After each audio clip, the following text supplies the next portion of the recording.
नमस्कार दोस्तों, the UPSC study official में आपका एक बार फिर से स्वागत है। हम लोग जॉब प्रोफाइल डिस्कशन कर रहे थे यूपी पीसीएस का, लेकिन मैं बीच में आपको रोक कर एक बात बताता हूँ कि देखिए, इस चैनल पर यूपी पीसीएस से संबंधित मैं एक शॉर्ट तैयारी कराता हूँ। शॉर्ट तैयारी का मतलब क्या है कि यदि आप यूपी पीसीएस की परीक्षा पास नहीं कर पा रहे हैं तो आप मेरे चैनल को ज्वाइन करिए। इसके दो सेक्शन, एक सेक्शन मेरा जो है रामायण करंट अफेयर और दूसरा है लक्ष्य सीरीज। आप इन दोनों के वीडियो को पूरा देख लीजिए। मैं गारंटी दे रहा हूँ, यूपी पीसीएस की परीक्षा हो चाहे आरओ की परीक्षा हो, आपको 70 से 75% प्रश्न इन दो वीडियो से मिलना स्टार्ट हो जाएंगे, मिल लेंगे। इसीलिए आप जो प्रोफाइल की वीडियो देख रहे हैं अच्छी बात है, लेकिन आप उन वीडियो को देखिए, क्योंकि आप जो प्रोफाइल की वीडियो देख के कुछ नहीं कर सकते जब तक आप प्री परीक्षा पास नहीं कर लेते। दूसरी बात क्या है कि कुछ लोगों ने कमेंट किया था कि सर आप जानकारी जो दे रहे हैं वो सही नहीं है। देखिए, ऐसा है कि अगर आपको लगता है कि जानकारी मेरे द्वारा दी जा रही सही नहीं है तो आप वीडियो मत देखिए, स्किप कर दीजिए। लेकिन मैं आपको बता दूं कि यूपी पीसीएस में टोटल 61 टाइप की पोस्ट आती हैं, शायद आपको नाम भी ना पता हो। और यूपी पीसीएस का मैं एक मझा हुआ प्लेयर हूँ और मुझे यूपी पीसीएस की ठीक ढंग से जानकारी है, क्योंकि जिस तैयारी को आप कर रहे हैं मैं उसे कर चुका हूँ और इस प्रक्रिया से गुजर चुका हूँ। ठीक, आप कई लोग मेरे बारे में पूछते हैं तो किसी वीडियो में मैं आपको डिटेल में बता दूंगा कि हाँ क्या है कैसे नहीं है। ठीक, आप अगले 15 मिनट में मेरे साथ हैं सीके के साथ। सीके मेरा शॉर्ट नेम है, ये इसलिए मैं सीके बोलता हूँ बार बार, और ये मुझे बड़ा प्यारा लगता है इसलिए मैं सीके ही बोलता हूँ। तो खैर, ये बातें थी, आते हैं अपने आज के टॉपिक पे। आज का हमारा जो जॉब है वो है सब रजिस्ट्रार का जॉब प्रोफाइल, जिसको हिंदी में उपपंजीयक या उप निबंधक अधिकारी भी बोलते हैं। इससे पहले मैं अपने चैनल पर एसडीएम, डीपीआरओ, एआरटीओ, बीडीओ, नायब तहसीलदार, ट्रेजरी अफसर और असिस्टेंट म्यूनिसिपल कमिश्नर, जिसको सहायक नगर आयुक्त ग्रेड 1 बोला जाता है, इसकी वीडियो बना के अपलोड कर चुका हूँ। आप प्लेलिस्ट में जॉब प्रोफाइल सेक्शन वीडियो में जाके देख सकते हैं। उसका नाम है यूपी पीसीएस जॉब प्रोफाइल। यदि आप चाहते हैं कि यूपी पीसीएस की जो टोटल 61 पोस्ट हैं उसका वीडियो मैं आपको बना के अपलोड करूं और आपको उससे कुछ सहायता मिले, तो चैनल को लाइक करिए, सब्सक्राइब करिए और शेयर करिए। दूसरी बात क्या, देखिए, एक आपसे रिक्वेस्ट है कि आप वीडियो देख लेते हैं, लेकिन देखिए चैनल को शेयर करिए। देखिए, शेयर करने में रुपए नहीं लगते। क्या पता आपके शेयर से मेरा चैनल किसी जरूरतमंद व्यक्ति तक पहुंच जाए जिसके पास जानकारी का अभाव है। देखिए, जब मैं तैयारी कर रहा था तो उस समय क्या था, सूचनाएं उपलब्ध नहीं थी, लेकिन हम और आप इसमें सूचनाओं के दौर में हैं। और अभी भी एक बहुत बड़ा वर्ग है जिसके पास सूचनाएं नहीं है, जिसके पास सूचनाओं की पहुंच नहीं है। यदि ये वीडियो आप किसी ऐसे व्यक्ति के पास भेज देते हैं या फिर किसी व्यक्ति को भेजते हैं, मान लीजिए वो किसी रिमोट एरिया में रह रहा हो, किसी गांव में रह रहा हो, उनको इन पदों के बारे में जानकारी ना हो, क्या पता आपके भेजने से उस व्यक्ति के जीवन में कोई परिवर्तन आ जाए, वो व्यक्ति कहीं से कहीं पहुंच जाए। देखिए, हेल्प करिए। आपको, अगर आप किसी की हेल्प करते हैं तो उसका आउटपुट आपको अपने जीवन में मिलेगा जरूर। लेकिन दूसरी बात क्या है, यदि आप हेल्प करते हैं तो हेल्प करने से आपकी पर्सनालिटी का विकास होता है, आपको अच्छा लगेगा। इसलिए अपना नेचर हमेशा हेल्पिंग रखिए और किसी की मदद करने से भागिए मत। ईश्वर ने आपको अवसर दिया है, इसलिए आप किसी की हेल्प कर रहे हैं। मैं ये वीडियो बस केवल और केवल हेल्पिंग नेचर से बनाता हूँ। मेरा चैनल मोनेटाइज नहीं है और इस चैनल से मुझे कोई रुपया नहीं मिलता है, लेकिन मैं बनाता हूँ ताकि जिन चीज़ों को मैंने फेस किया है उसको मेरी छोटे भाई बहन आप कह लीजिए, मेरे मित्र कह लीजिए, उससे इनको जानकारी थोड़ी सी मिल सके। चलिए, आपका आज मैंने समय खराब किया है इतना देर, हम आते हैं अपने वीडियो पे वापस। तो हम लोग बात कर रहे थे यूपी पीसीएस के थ्रू आने वाली जॉब सब रजिस्ट्रार, जिसको हिंदी में उपनिबंधक या उप निबंधक अधिकारी बोलते हैं। इसको कहीं कहीं डीआर भी बोला जाता है, हालांकि यूपी पीसीएस में इसको सब रजिस्ट्रार ही बोलते हैं, क्योंकि इसका ऑफिशियल नेम सब रजिस्ट्रार ही है। 1983 की नियमावली से ये लोग गवर्न होते हैं। ठीक, अब आते क्या है, ये किस डिपार्टमेंट काम करते हैं।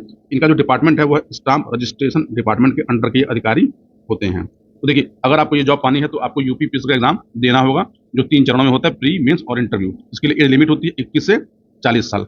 एजुकेशनल क्वालिफिकेशन इसके लिए होती है लॉ ग्रेजुएट, यानी इस पद के लिए केवल और केवल वही व्यक्ति एलिजिबल है जिसने लॉ किया हो, जिसको हिंदी भाषा का ज्ञान हो। याद रखिएगा कि हिंदी भाषा का ज्ञान मस्ट है, क्योंकि आप यूपी में जॉब करने जा रहे हैं और यूपी में जॉब करने के लिए खासकर इस पद के लिए आपको हिंदी आनी चाहिए, क्योंकि सारे कार्य हिंदी में ही किए जाते हैं। इसका ग्रेड पे होता है 5400 और ये ग्रेड बी का एक गेजेटेड अधिकारी होता है। हालांकि मैं किसी वीडियो में आपको बता दूंगा कि गेजेटेड और नॉन गेजेटेड और ग्रेड ए बी सी क्या होता है। ठीक, इसकी सैलरी जो होती है वो होती है इनिशियल, यानी आप जब स्टार्टिंग जॉब में जाएंगे तो 56,100 से लेकर 1,37,000 तक, यानी आपको जो सैलरी मिलेगी 56,150% डीए, एचआरए, टीए को बोलते हैं, ट्रैवल अलाउंस और अदर पर्क्स मिलते हैं। यदि आप सरकारी आवास में रहते हैं तब आपको ये नहीं मिलेगा। अगर आपको ये नहीं मिलेगा, अगर आपको ये सैलरी में नहीं मिलता है इनिशियल ईयर में, तो आपकी ज्वाइनिंग पे लगभग लगभग आपको ये सैलरी दी जाएगी। अब आते हैं ये वर्क क्या करता है। देखिए, जो सब रजिस्ट्रार होता है उसका काम बहुत डाइवर्सिफाइड होता है। इसका काम होता है विवाह पंजीयन 1955 को लागू करना। आप किसी जमीन को खरीदते हैं या बेचते हैं तो आप देखते होंगे, जब जमीन खरीदते और बेचते होंगे उसमें आपका नाम हटता है, किसी का नाम जुटता है, उसको बोलते हैं खारिज दाखिल करवाना। संपत्ति का रजिस्ट्रेशन कराता है, ये स्टाम्प ड्यूटी भी वसूलता है और वसीयतनामे बनाने का भी, मतलब आपने अपनी प्रॉपर्टी किसी के वसीयत में दी तो अंत में जाके ये वसीयतनामा इसी के ऑफिस में जमा होता है। स्टाम्प एक्ट 1899 के तहत जो भी कार्य होते हैं वो कार्य ये अधिकारी ही करते हैं और ये पंजीयन निरीक्षण भी करते हैं। कि आपने कोई भूमि खरीदी या कोई संपत्ति खरीदी, उस संपत्ति पे आपने सरकार को कर दिया या नहीं दिया। देखिए, इसके अलावा उपनिबंधक अधिकारी का कार्य बहुत होता है। अब मैं थोड़ा बात कर लेता हूँ इसको मिलने वाली सुविधाओं को। उपनिबंधक अधिकारी जो होता है वो जिले में बैठता है, मुख्यालय पे बैठता है। इसको एक बढ़िया आवास मिलता है, एक बढ़िया आवास मिलता है। आपको एक गाड़ी मिलेगी, आपको ड्राइवर मिलेगा, प्लस आपको अर्दली मिलेगा और एक पर्सनल आपको प्यून मिलेगा। उपनिबंधक अधिकारी का जो ऑफिस होता है ये लगभग 20 लोगों का ऑफिस होता है और इस 20 लोगों का बॉस होता है उपनिबंधक सब रजिस्ट्रार होता है। इसके अंडर में सेक्शन ऑफिसर, हेड क्लर्क जिसको बोलते हैं, क्लर्क, प्यून और अन्य अधिकारी इसके साथ काम कर रहे होते हैं। हाँ, इस जॉब में एक अच्छी बात क्या है कि इस जॉब में पॉलिटिकल इंटरफेरेंस कम होती है, क्योंकि वित्त का मामला है और संपत्ति का लेन देन का मामला है, इसलिए एक बहुत महत्वपूर्ण पद होता है। क्योंकि आप जानते हैं जहाँ जहाँ संपत्ति आएगी, हालांकि देखिए इसमें पॉलिटिकल इन्फ्लुएंस की मैं बात करता हूँ तो पॉलिटिकल इन्फ्लुएंस आपसे डायरेक्ट नहीं आएगा कभी भी। आपसे कभी कोई मंत्री फोन करके नहीं कहेगा कि ये जमीन बेच दो, ये जमीन लिखवा दो, ये कर दो, ठीक है। यानी अब ये समझिए कि आप अगर आपको इस पद की भौकाल देखनी हो, आप कभी अपने जिले में पहुंच जाइए सब रजिस्ट्रार ऑफिस। और सब रजिस्ट्रार ऑफिस में जहाँ जमीनों की खरीद बिक्री हो रही हो, संपत्ति को बेचा जा रहा हो, खरीदा जा रहा हो, तो आप वहाँ पर देखिएगा। और कुछ लोग देखिए वीडियो में पूछते हैं कि सर इसकी ऊपरी कमाई कितनी है। तो भैया मेरे, ऊपरी कमाई को अगर जानना है, पहली बात तो ये मानसिकता अपने अंदर से निकाल लीजिए, ठीक है। अगर फिर भी आपको जानने की इच्छा होती है तो आप एक बार क्या करिए, सब रजिस्ट्रार ऑफिस पहुंच जाइए और ये कमाई इसकी कितनी होती है आप जान जाएंगे। लेकिन इन सब बातों को हमसे मत पूछा करिए, क्योंकि पब्लिक फोरम पे ये सब बातें अच्छी लगती भी नहीं है, ठीक है। अब मैं आपको बताता हूँ कि देखिए इसमें है क्या। देखिए, इसलिए मैंने कहा कि जब मैं वीडियो बना रहा होता हूँ तो मैं वीडियो हमेशा सर्विस रूल बुक के अकॉर्डिंग बनाता हूँ, अपने मन से बातें नहीं बताता हूँ। देखिए, the sub registrar service rule 1983 में इसका गठन किया गया था और उसी समय इसको फोर्स में लाया गया था। ये चीज़ें आपको वीडियो को पढ़ना तो पड़ेगा, आपको किसी काम की नहीं है, लेकिन फिर भी देखिए ये कहता है कि अपॉइंटिंग अथॉरिटी का मतलब क्या होता है, इंस्पेक्टर जनरल। इसको आप पढ़ लीजिएगा, ये सर्विस रूल है। अब देखिए ये क्या रखा है कि सब रजिस्ट्रार की टोटल 222 पोस्ट है। हालांकि पोस्टों की संख्या बढ़ के इसमें ज़्यादा हो गई है, मुझे एग्जैक्ट फिगर मिला नहीं है इसलिए मैंने बताया नहीं है। लेकिन जहाँ तक मेरी जानकारी में है, इस समय लगभग जो है ये पदों की संख्या बढ़ के शायद 315 के आसपास हो गई है। मैं इस पर श्योर नहीं हूँ, जब श्योर हो जाऊँगा मैं आपको बता दूंगा। इसमें कुछ पोस्टें टेम्पररी होती हैं और ये परमानेंट पोस्टें होती हैं, ठीक। हम लोग बात परमानेंट पोस्टों की करते हैं, टेम्पररी छोड़ दें। टेम्पररी पोस्टों में जो अपॉइंटमेंट होती है उसका एक अलग तरीका होता है। यदि आपको जानना हुआ तो कहिएगा, मैं उसको बता दूंगा ये कैसे होता है, ठीक। रिक्रूटमेंट इसकी जो है वो यूपीपीएससी करती है, जो मैंने आपको पहले बताया था। ये बस खाली मैंने इसलिए लगाया ताकि आपको दिख सके, ठीक है। अब देखिए इसमें जो वैकेंसियां होती हैं, उस वैकेंसी में जैसे मान लीजिए 100 वैकेंसी है तो 2/3 वैकेंसी जो होती है वो डायरेक्ट रिक्रूटमेंट यानी 75%, और जो 1/3 वैकेंसी होती है वो प्रमोशन से होती है। अब इस पद पे किनका प्रमोशन होता है वो आपको मैं बता दूंगा किसी अलग मुद्दे पर। देखिए, एकेडमिक क्वालिफिकेशन, आपको जब आयोग का जो फॉर्म आता होगा तो आपको लिख के आता होगा योग्यता, तो योग्यता लिख के आता है। A candidate for direct recruitment to a post of sub registrar in ordinary grade must possess the degree of bachelor in law from the recognised university and must have working knowledge of Hindi written in Devanagari script, ठीक। और ये preferential होती है कि अगर आपके पास है तो ठीक, नहीं है तो कोई दिक्कत नहीं है। देखिए अब होता है क्या कि इनका प्रमोशन जो होता है वो होते कैसे, तो इनका देखिए प्रमोशन जो होता है वो public service commission procedure rule 1970 जिसको समय समय पर अमेंड किया जाकर। आप थोड़ी देर रुके रहिए, इसका प्रमोशन कैसे होता है मैं आपको बताता हूँ।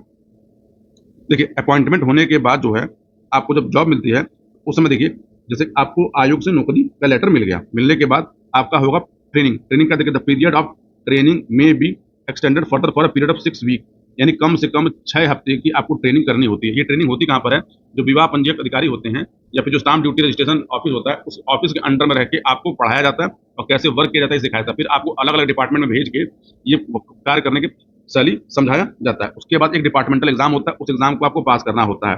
हालांकि देखिए सब लोग पास कर लेते हैं, जब आप उसको पास कर लेंगे तब आपको डिस्ट्रिक्ट में भेजा जाएगा। हाँ, एक वर्ड लोग बहुत पूछते हैं कि सर प्रोबेशन क्या होता है। देखिए प्रोबेशन का मतलब क्या होता है कि आपको जब कभी भी गवर्नमेंट जॉब मिलेगी तो उसमें एक टर्म होता है प्रोबेशन, यानी हर अधिकारी को 2 साल के लिए प्रोबेशन पे रखा जाता है। यानी 2 साल तक आपका क्रियाकलाप, आपके कार्य करने की शैली, आपके व्यक्तित्व सबको जानना पहचाना जाता है कि आप योग्य है कि नहीं है। हालांकि देखिए सब लोग योग्य होते हैं, क्योंकि आप एग्जाम पास करके गए हैं तो आपने योग्यता को पूरा किया है। उसके बाद आपको परमानेंट किया जाता है। देखिए ये चाहे जॉब आईएएस की ही क्यों ना हो, चाहे एसडीएम की हो, चाहे डिप्टी एसपी की हो, ये प्रक्रिया सब में अपनाई जाती है, यानी सब में प्रोबेशन पे रखा जाता है। प्रोबेशन के बाद फिर आपको परमानेंट किया जाता है। देखिए ये सब मैंने इसलिए लगाया है ताकि किसी को लगे कि ये जानकारी कहाँ से, अगर आप कहेंगे तो उसका पीडीएफ मैं आपको कमेंट बॉक्स में दूंगा, आपको पढ़ भी लीजिएगा। लेकिन ये चीज़ों को जानने का अब आते हैं आपका जो सबसे महत्वपूर्ण टॉपिक है, प्रमोशन कैसे होता है। देखिए इस पोस्ट का प्रमोशन थोड़ा स्लो होता है, ठीक। लेकिन अगर आप शांत चित्त के व्यक्ति हैं और धूम धड़ाका बहुत ज़्यादा पसंद नहीं करते और आप लगते हैं कि मैं एक अच्छी लाइफ स्टाइल जीऊँ, ये पद आपके काम का है, क्योंकि फील्ड जॉब नहीं है, ऑफिस जॉब है और सुबह 10 से 4 की जॉब होती है, शांतमय जॉब होती है और आपको हमेशा डिस्ट्रिक्ट में ही मिलेगा। यानी आपकी नियुक्ति होती है सब रजिस्ट्रार के पद पे, जिसका ग्रेड पे होता है 5400। जब आप अपनी नौकरी के 9 से 10 साल पूरे कर लेंगे, ठीक, कभी-कभी 8 साल, कभी-कभी 10 साल, तो आपका अगला जो प्रमोशन होगा वो होगा डिस्ट्रिक्ट रजिस्ट्रार के पद पर और इसका ग्रेड पे होता है 6600। यानी अब आपको सैलरी इस ग्रेड पे के अकॉर्डिंग दी जाएगी। उसके बाद जैसे ही आप अपनी नौकरी के 16 से 17 साल पूरे कर लेते हैं या कभी-कभी 16 से 18 साल पूरे कर लेते हैं, मतलब डिस्ट्रिक्ट रजिस्ट्रार के पद पे आने के 8 से 9 साल बाद आप इस पद पे प्रमोट होकर पहुंचते हैं। इसका नाम है इंस्पेक्टर ऑफ रजिस्ट्रेशन, इसको आईआरओ बोलते हैं और इसका ग्रेड पे होता है 7600। इस पद पे पहुंचने के लिए आपकी 18 साल की सर्विस लगभग हो जानी चाहिए। ये एक मजेदार पोस्ट है और बढ़िया पोस्ट है। समझिए कि आपके अंडर में, यानी ये बैठता है मंडल के कार्यालय पे, ठीक, और पावरफुल पोस्ट होती है। आप ये समझिए कि जमीन का 12 न्यारा करता है ये व्यक्ति।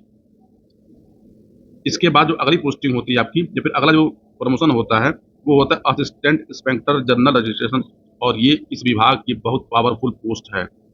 अमूमन इसके बीच में लोग रिटायरमेंट लेने लेते हैं। है क्यों? क्योंकि देखिए, आप 21 साल में आप नौकरी पे अगर जाते हैं तो मतलब 60 साल तक नौकरी, यानी आपकी पूरी नौकरी का जो टेन्योर है वह 39 साल आपको जॉब करने का मौका मिलता है। लेकिन यदि आप 24 साल 25 साल में अगर नौकरी पा जाते हैं तो आप ये वाला पद तो पाएंगे, इसके बाद वाला पद भी पाएंगे। लेकिन अगर आप 30 साल में नौकरी पाते हैं, आप यहाँ जाते जाते रिटायर कर जाएंगे, क्योंकि यहाँ पहुँचते पहुँचते आपको नौकरी 30 साल पूरी हो जाती है, यानी आप इस पद पर रिटायर हो जाएंगे। इसलिए पढ़ाई करिए और फालतू की वीडियो में देखिए यूट्यूब पे और पढ़िए और सिलेक्शन लीजिए। असिस्टेंट इंस्पेक्टर जनरल कर जो है, इसको फिर अगला पद होता है, इसको बोलते हैं एआईजीआर, इंस्पेक्टर ऑफ रजिस्ट्रेशन की जब नौकरी आप 6 से 7 साल पूरी कर लेते हैं तब आप इस पद पर पहुंचते हैं और यहाँ ग्रेड पे होता है 8700। इसके बाद का जो प्रमोशन होता है वो आप जब नौकरी अपनी 5 साल की पूरी कर लेते हैं, 7 साल की लगभग, तब आप पहुंचते हैं deputy inspector general of registration, जिसको डीआईजीआर बोलते हैं, डीआईजीआर बोलते हैं।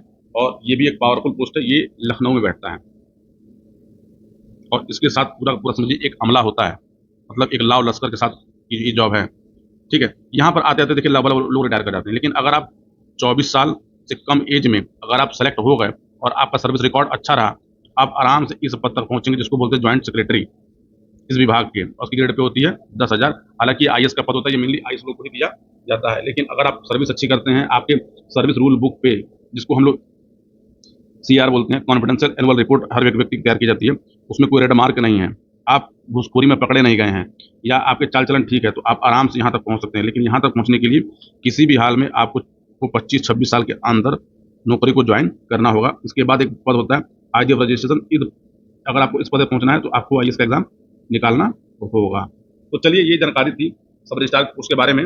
और यदि आप चाहते हैं कि यूपी पीसीएस के थ्रू जो मिलने वाली जो जॉब्स होती हैं, जो टोटल 61 से 62 टाइप की जो जॉब होती हैं, इस पर अगर आप वीडियो चाहते हैं, आप कमेंट बॉक्स करके बताइएगा। मैं सारे जॉब प्रोफाइल के बारे में आपको बताऊंगा। लेकिन आपको मैं एक वीडियो में कि कौन कौन सी जॉब यूपी पीसीएस के थ्रू दी जाती है, पीसीएस की जो परीक्षा होती है उसके थ्रू। बाकी 27 अक्टूबर को यूपी पीसीएस की परीक्षा है, तैयारी जम के करिए, समय नहीं है। और चैनल पे जो 2 प्लेलिस्ट है, रामबाण करंट अफेयर सीरीज और दूसरा लक्ष्य सीरीज, आप इसको जरूर देखिए। ये आपकी प्री परीक्षा में काम करेगा। और प्री परीक्षा में मैं आपकी कैसे हेल्प कर सकता हूँ, आप ये भी बताइएगा। एक मेरा व्हाट्सएप ग्रुप है, यदि आप प्री परीक्षा की तैयारी करना चाहते हैं आप उसको ज्वाइन कर सकते हैं। उसके थ्रू भी आप मुझसे पर्सनल गाइडेंस ले सकते हैं इस परीक्षा के बारे में। और मैं दोबारा देखिए, अपने मुझसे अपनी पढ़ाई नहीं करनी चाहिए, लेकिन कई बार करनी पड़ती है। इस परीक्षा की मुझे ठीक ठाक जानकारी है और इस परीक्षा के हर चरण से मैं गुजर चुका हूँ। तो चलिए, आपसे मिलते हैं अगले वीडियो में। तब तक के लिए बहुत बहुत धन्यवाद और पूरा वीडियो देखने के लिए आपका बहुत बहुत। चैनल को लाइक, सब्सक्राइब और शेयर जरूर करिए। आपसे मेरे यानी सीके के साथ धन्यवाद।